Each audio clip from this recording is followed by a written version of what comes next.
This is the Marketing for Learning podcast, the only podcast in the world that's guaranteed to help learning and development professionals enhance their skills, capabilities, and knowledge when it comes to marketing for learning. I think we can safely say that marketing for learning is a thing.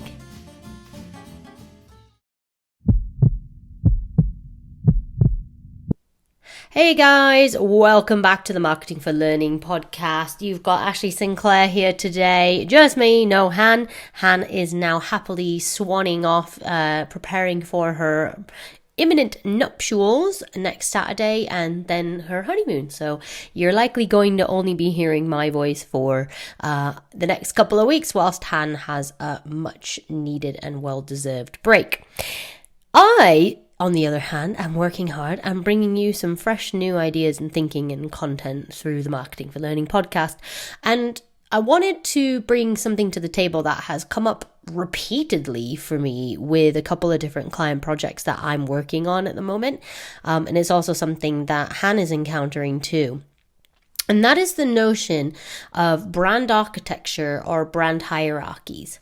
And I really want to highlight the importance of what these are, most importantly, but also really discuss why they're vital for our work in marketing for learning, and how they can, with a lack of hierarchies in place, there can be a lot of implications that occur, challenges that we encounter in projects. So really just want to kind of highlight some lessons learned to you and things that maybe you can avoid to save yourself some headaches later down the line. So let's jump on into the wonderful world of brand hierarchies. Riveting, I know. Strap in, guys. It's going to be a fun one.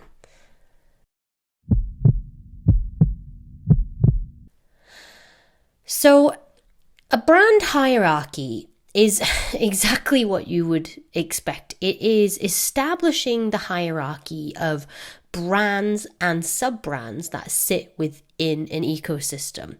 So for the context of you guys, you may have your overarching corporate brand, which is the external brand that sits across the organization that you work in. Then you may have an employer brand or some sort of internal or employee brand, which is a sub-brand of the corporate brand. Then there's likely to be sub-brands of those EVP brands, which is maybe the L&D brand, people function brand, etc., etc. And I've even seen quite a huge rise in the how many subs was it? Sub-brands where L&D functions then have different functions that sit within that, different crafts, different segments of their learning offering, which also then get branded.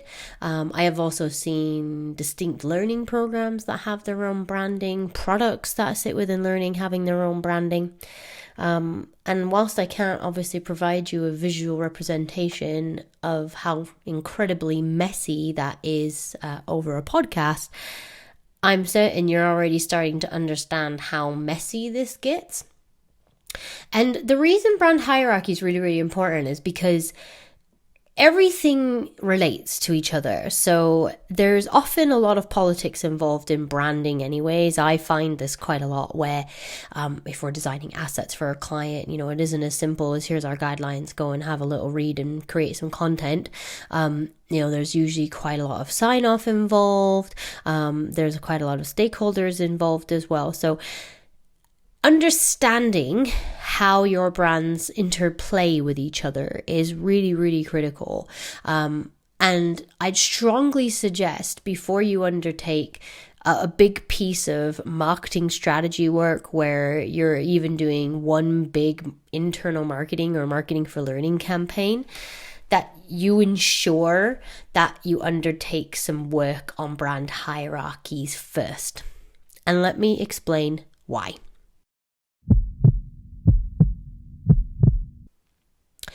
So I recently started working with a client, and originally the pitch was to help them evolve their visual identity for their L&D function. And when we adjourned for Christmas time, so not super recent, there was a period of work that had been done internally, and it was decided that the L&D function was also being combined with the people function, insights function, a few other functions, which created a much larger team. And as a part of that, suddenly there was branding for not just L&D, but something to represent the whole organization. And one of the things that was identified very early on in the discovery work that I did with them was how many additional brands just sat within the L&D function itself. So they had a brand for their kind of primary learning offering, but then there was, a brand for their sales offering and a brand for loads of different learning products, all of which the individuals who have developed those brands think are very, very important, but create a huge amount of noise and visual dysfunction for the end user. So really, there was sub-brands and sub-sub-brands and sub-sub-sub-sub-sub-sub-brands. And I said to them very clearly, I'm not really sure how much which brand are we adhering to? Is that the master brand? Is that your external brand? Do you have a people brand? This stuff needs to be clarified first, because if you're going to create assets for something, you need to know which brand you're sticking to. But you also need to, in my opinion, in most cases, clean up the amount of brands that sit within your learning function. One will do. Honestly, one will do. We don't need more logos. We don't need more colors. We don't need specific and distinctive imagery for each of your learning products, unless they're really distinct. There's just a really clear reason for that.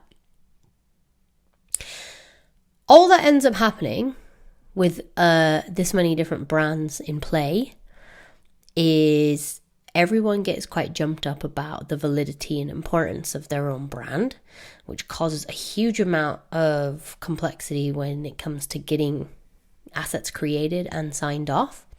But also, in my opinion, it's just incredibly confusing for the end user. We talk so much about creating environments that reduce cognitive load, marketing experiences that no one needs to think about. Unfortunately, if people are having to, constantly getting hit with comms that looks different from one another, there's no kind of unified message that sits across all of those different sub brands. Essentially, people are kind of doing what they want. This has a massive detrimental impact on your L&D brand as a whole. To my mind, really, we only need one brand for L&D, which should sit under the employer brand. And I do feel that in most cases, you can justify at least some visual differentiation from the employer brand.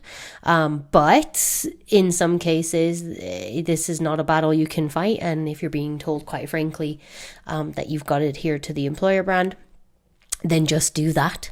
But I do think it's worth identifying what the brand architecture is within your learning function, because I'm encountering this a lot more, and all it's doing is creating confusion for your learners.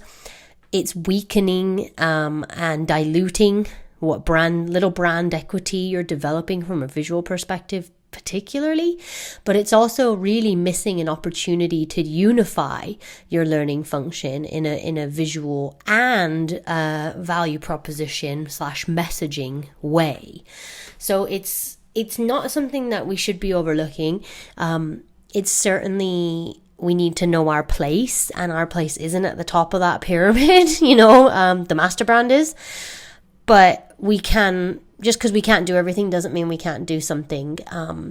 And so I would really strongly recommend that if you haven't already, take a bit of time to really understand what brands are in use across your organization, what brands are in use across L&D as well, and actually build out some brand architecture in terms of what kowtows to what, where the buck stops when it comes to branding, and what elements of the master brand need to be sustained and maintained visually throughout the any sub brand that exists. This likely isn't work that you've even thought about doing, but it won't be a huge exercise. It might be difficult to get some of the key stakeholders together to talk about it, but what it's going to do is help unify the aesthetic internally, which if you pitch to your employer brand team or your talent team or anyone who's involved in culture, or, supporting the EVP, harmonizing the visual and the aesthetic across function is going to be appealing to them. And I personally believe that there's very clear benefit to the employee in doing this. And so my word of advice to avoid a very, very messy unpicking process later down the line is minimize the amount of sub-brands that exist within your organization and do what you can to leverage the good work that internal comms and EVP teams, employer brand teams will have already done in terms of visual representation, asset libraries, guidelines, etc., etc. So please consider how you can establish a consistent hierarchy of branding to establish authority, increase brand recognition, and ultimately, kind of drive brand loyalty and get people better engaged with your learning function and the overall employer brand as well. Man, I feel better getting that off my chest. It's honestly a real challenge that we're encountering because I'm working with a couple of clients where this stuff hasn't been done yet, and so we're finding it quite difficult to really fully define what the look and feel of our campaign assets should be, and it's adding a lot of time to the project as well. So I would say do this process early doors and just save yourself a headache later down the line. I promise your learners will be grateful for it. And that's it from me. We're back to the short, snappy episodes. But I hope this got you thinking maybe in a really different way. When most people think of brand, they think, we've got a new product or we need a new logo. But actually there's not a huge amount of scenarios where I think building a new brand is going to be beneficial.